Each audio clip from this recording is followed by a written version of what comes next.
déjà plusieurs éléments de réponse. Aujourd'hui, on ne peut plus ignorer l'importance du numérique dans l'industrie et plus précisément dans l'additif que le numérique apporte aux différents industriels. Alors, pour plusieurs raisons.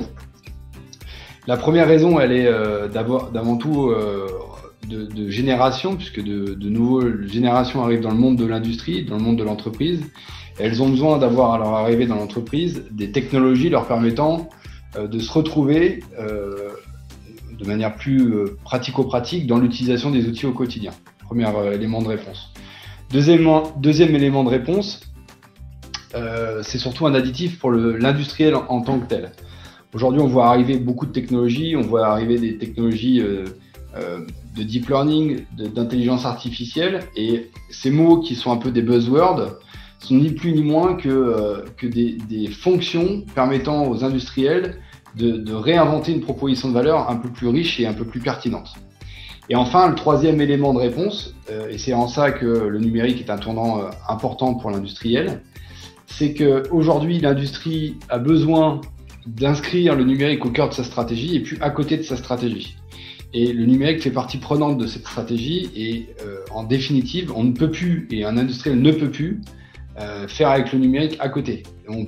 C'est partie prenante de tout ça. Donc globalement, ces éléments de réponse permettent de se dire aujourd'hui l'importance du numérique pour les industriels est capitale. Et je vais même dire que sur ces prochaines années, elle va s'accélérer encore plus rapidement que ce qu'on vient de vivre sur ces 3 dernières années. Visiative, évidemment, on s'est appliqué à nous-mêmes ce que l'on préconise à nos clients.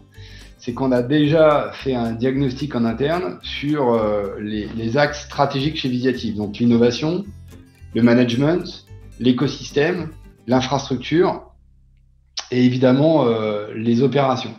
Une fois qu'on a fait cette analyse, on s'est dit ok, quels usages on veut servir pour la stratégie de Visiative et comment on va mettre tout ça en place et surtout, quelle est la cohérence de ces briques technologiques au service de nos collaborateurs, de nos clients et évidemment de nos écosystèmes.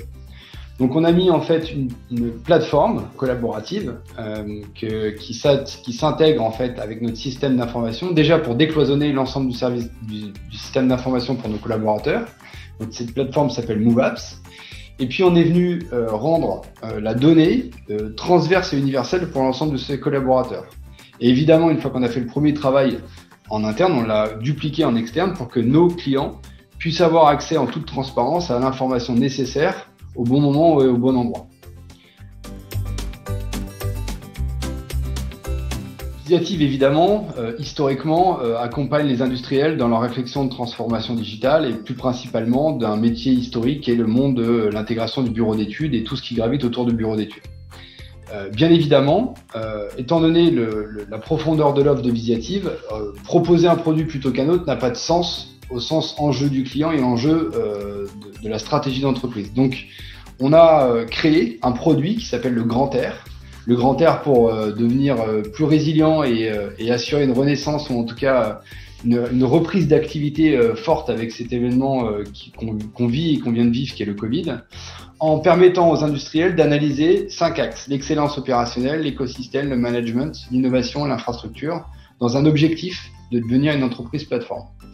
Et seulement à l'issue de ce diagnostic, on est capable de proposer des produits que Visiative propose, soit par l'intégration des solutions de chez Dassault Systèmes et la profondeur de l'offre Dassault Systèmes, allant du bureau d'études jusqu'à la gestion des données, et tout ça hébergé dans le cloud, ou pas, et en passant évidemment par la mise en place de plateformes collaboratives servant des usages dans l'entreprise, aussi variés que la qualité, ce qu'on appelle plus communément l'intranet, mais un intranet de processus, permettant de décloisonner le système d'information, en allant jusqu'à la plateforme SAV, donc de mettre des pièces ou des catalogues de pièces de rechange en ligne pour aller jusqu'à la monétisation de ces pièces de rechange. Donc la proposition de valeur Visiative est extrêmement large. Évidemment, elle s'agrémente très en amont de l'aide au financement de l'innovation. Donc comment je mets tout ça en musique et comment j'arrive avec tous ces plans et ces dispositifs à proposer un accompagnement global à un industriel jusqu'à la phase très aval, qui est la proposition de mettre à disposition des pièces de rechange directement in situ chez des clients.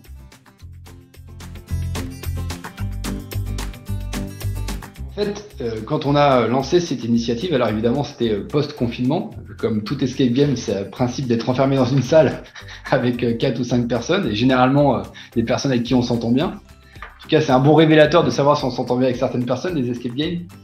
Et cette idée, comment elle nous est venue?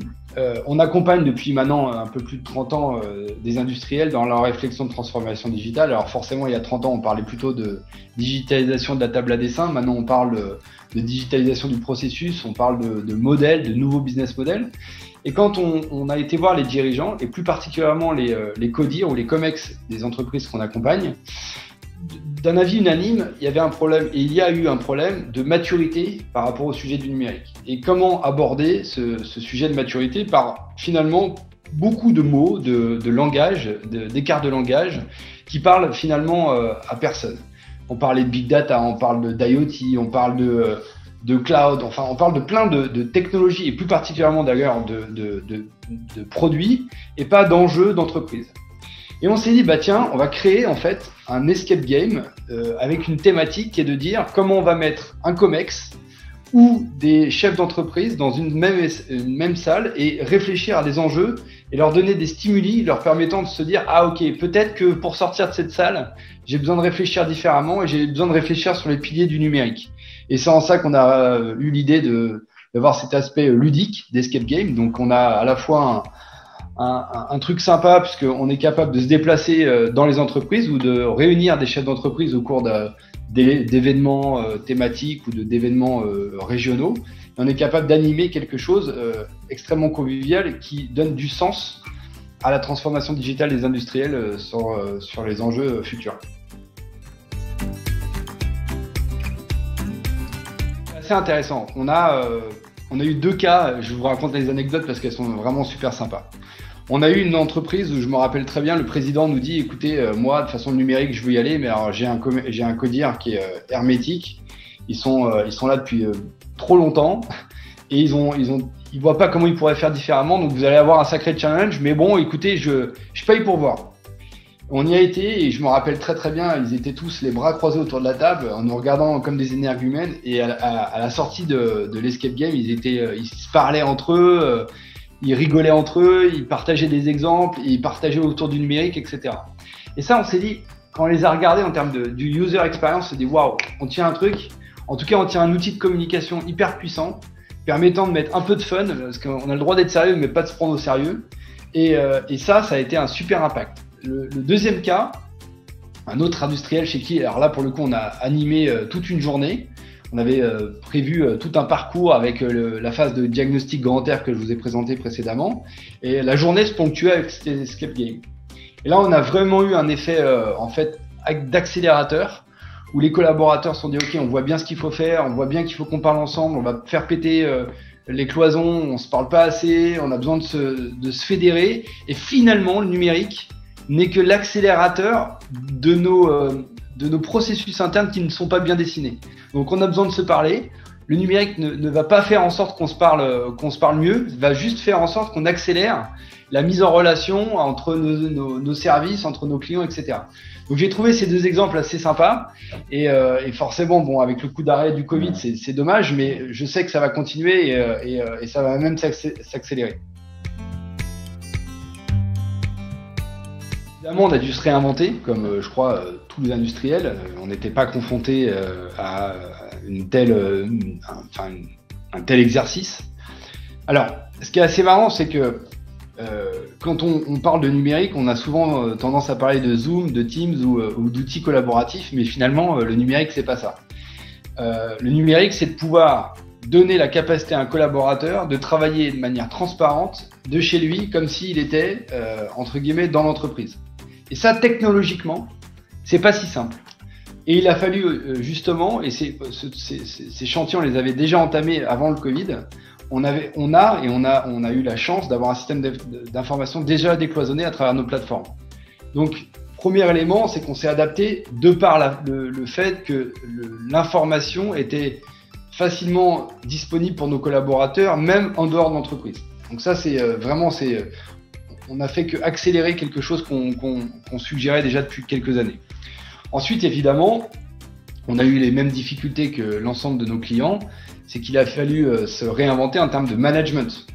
Le management, je crois que c'est peut-être le sujet où on a besoin d'être avec les personnes. L'humain, c'est bien le contact qui est important. Donc, on a dû se réinventer à travers justement nos outils, beaucoup de webconférences, beaucoup de bienveillance vis-à-vis de nos collaborateurs, puisque évidemment, il y en a qui vivent plus ou moins bien ce cloisonnement. Et puis après, on a dû réinventer nos offres. Donc, on a fait des offres de reprise. On a fait des offres nous permettant de se mettre à la place des clients et de les accompagner. Je crois qu'on a une chance chez Visiative, c'est d'être dans une entreprise qui s'inscrit dans la durée avec une stratégie très claire.